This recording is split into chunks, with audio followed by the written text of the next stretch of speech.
When I was 15, my friend Sarah and I were really excited about a trip to Paris. It was going to be just the two of us, our first trip without our parents. We had a whole week booked at a fancy hotel called Parisian Paradise. As soon as we arrived and put away our bags, we started figuring out what we wanted to do for the week. By the time we got settled in, it was pretty late, but we really wanted to do something fun. So, we went straight to the Eiffel Tower. I mean, who wouldn't want to see that, huh? We took some photos there, and then we found a nice little restaurant called La Petite Maison to grab some food. We were lucky our parents were paying for this trip because it cost a lot.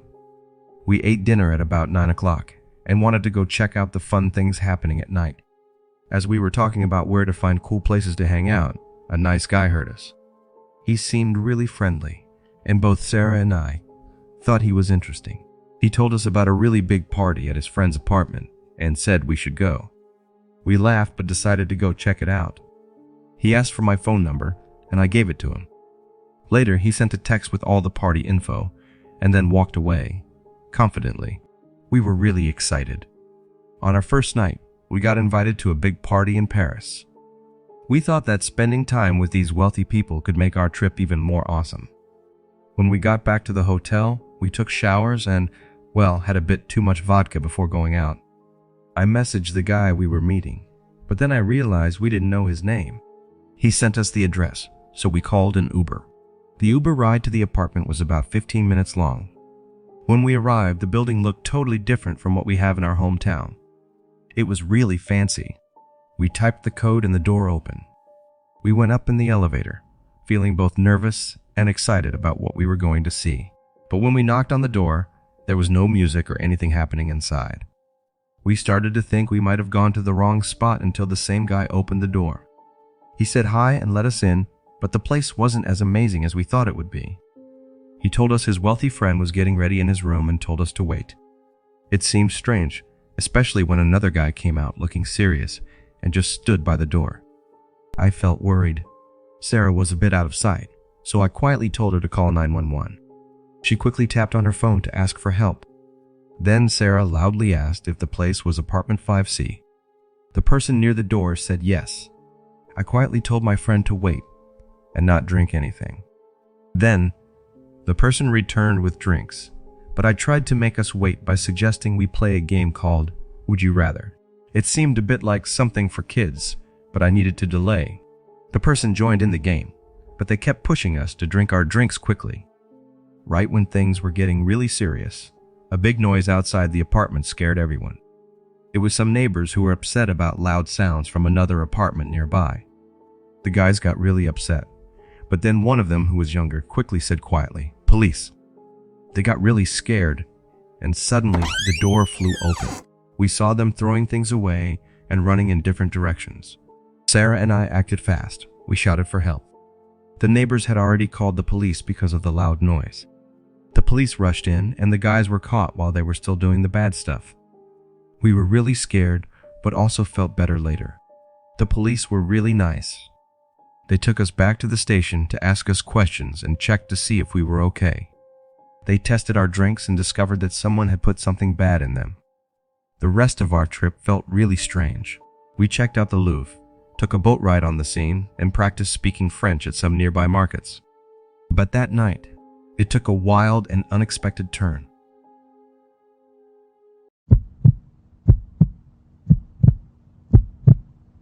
A while ago, my family and I were on a plane going to see my grandparents for the holidays. They lived in a snowy town called Frosty Creek. Before we landed, the weather report said there would be a lot of snow. When we landed, there was a huge snowstorm, not just a little snow. The car we rented couldn't drive well on the snowy roads to my grandparents' house.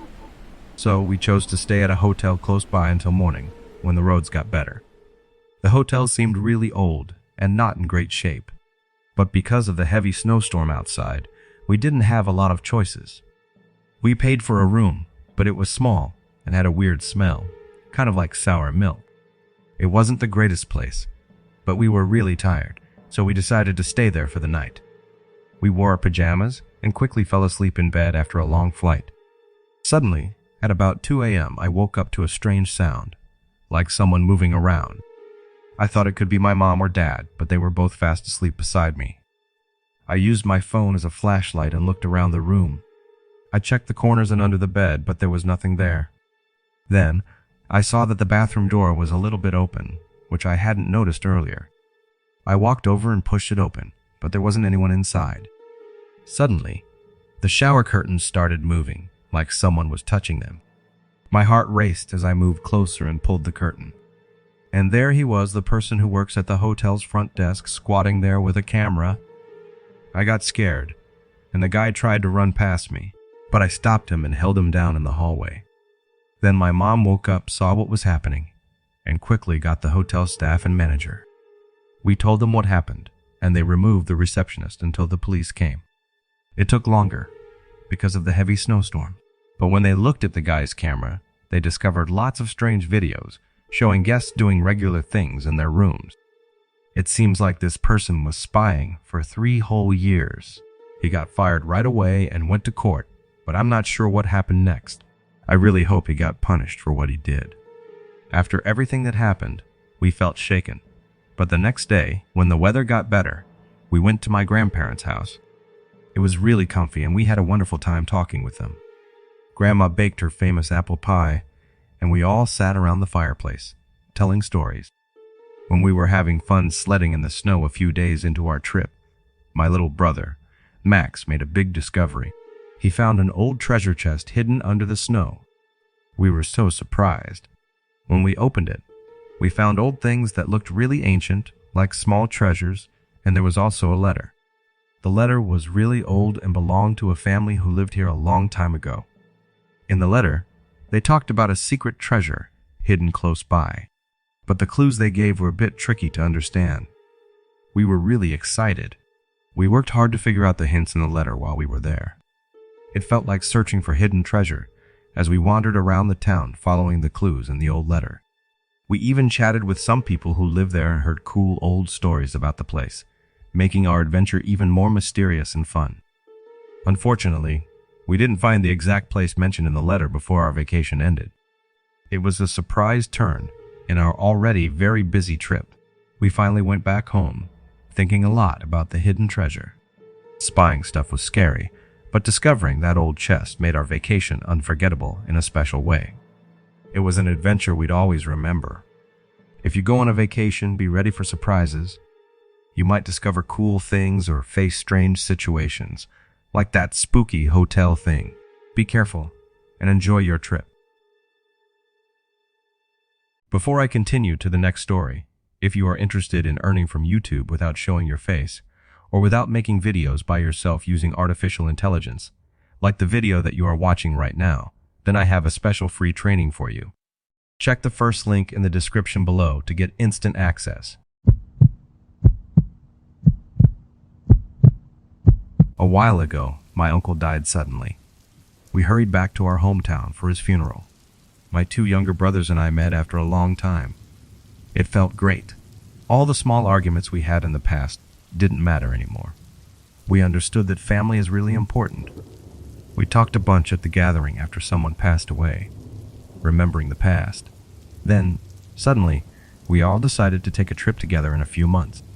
After discussing it, we all liked the idea of going to Varadero in Cuba. Our dad used to talk about it in a really happy way. A while ago, he brought our mom to that place for a special trip after they got married. They had a lot of fun there and made great memories. We thought that going there ourselves might help us feel closer to our parents' earlier times. My brothers Max and Liam and I took a flight from a nearby airport. We were super excited. It was our first real vacation in a long time. But when we arrived in Havana, things got tough. The weather was really hot, but there were big storm clouds in the sky. They were massive, like the ones you see in those wild movies. When we saw our driver, he told us in good English that the storm wouldn't be bad in Cuba, but he was completely mistaken. While we were driving to Varadero for 2 hours, the storm got stronger. When we finally arrived at the resort, the wind had caused a lot of damage. Roof tiles were scattered all over. We were concerned, but surprisingly, the bar at the resort was still open. So we decided, let's have a few drinks. We made a big mistake. We ordered a lot of different drinks and food like mijitos, daiquiris, and cubanites. When we finally went back to our rooms, we were really drunk. It was raining a lot, but we were happy, singing and joking in not-so-good Spanish. Suddenly Rosie, one of my brothers, slipped on a loose piece of tile and fell really hard. She said her flip-flop got stuck, which made her land funny and break her leg. We all heard the bones snap loudly. It was terrible. Rosie screamed and cried for what seemed like a really long time. The Cuban ambulance took a really long time to get to us, and when it finally came, it was very different from what we're used to. It was basically a van with a wheelchair inside. No fancy medical stuff like we have back home. The hospital was really far, and when we finally reached it, everything was a mess. The storm had flooded the hospital, and lots of people, just like Rosie, were hurt. The doctors were trying hard, but there weren't many of them. Rosie was in a lot of pain, and they couldn't make her feel better like they wanted to. It was bad because we were only wearing our bikini tops and towels. Everyone looked at us strangely because we weren't dressed properly for the emergency. The X-ray machine at the hospital was really old, like it came from the 1950s. It was big and rusty, which made me worried it might break and hurt whoever was using it. Then the doctor said something shocking. They didn't have enough numbing medicine for Rosie's leg. They kept the medicine for the most important patients, but we didn't know what that meant. We were shocked. Rosie had to have her leg fixed without anything to stop the pain. Her cries were so sad, and I'll always remember them. It was really upsetting. We had to come back home the day after, but the only wheelchair we had was almost broken. Our amazing trip became a terrible experience. Rosie got a steel rod put in her leg, and the doctors say she needs more surgery. She's been through a lot. It shows how important it is to be really careful when you go somewhere new. Some places aren't as safe as where we live, and it can be really surprising. I wish nobody has to experience what my sister went through. As we talked about what happened, Max said something interesting. He heard people at the resort bar talking quietly about strange weather for that time of year. They were saying a really strong storm in Cuba during that season doesn't happen often. Liam remembered someone from the area talking about weird weather lately. It got us curious, and we started thinking maybe there's a reason behind it, not just random bad weather. We looked into things when we got back home and found reports about the weather changing in that area. Scientists were talking about how the weather was becoming unpredictable and affecting places like Cuba. It wasn't big news, but experts were a bit worried. That storm might not have been as random as we first thought. As we kept looking deeper, we discovered more about how climate change was affecting really bad weather all over the world. It wasn't something strange or magical. It was the actual effect of our changing planet. Our experience was very difficult, and it made us realize how much the world is changing. Even though our vacation didn't go as we'd hoped, it helped us understand that there are bigger things happening in the world. We became interested in environmental issues and started talking to people in our community about how we can help. Sometimes when things don't go as planned, we learn important lessons.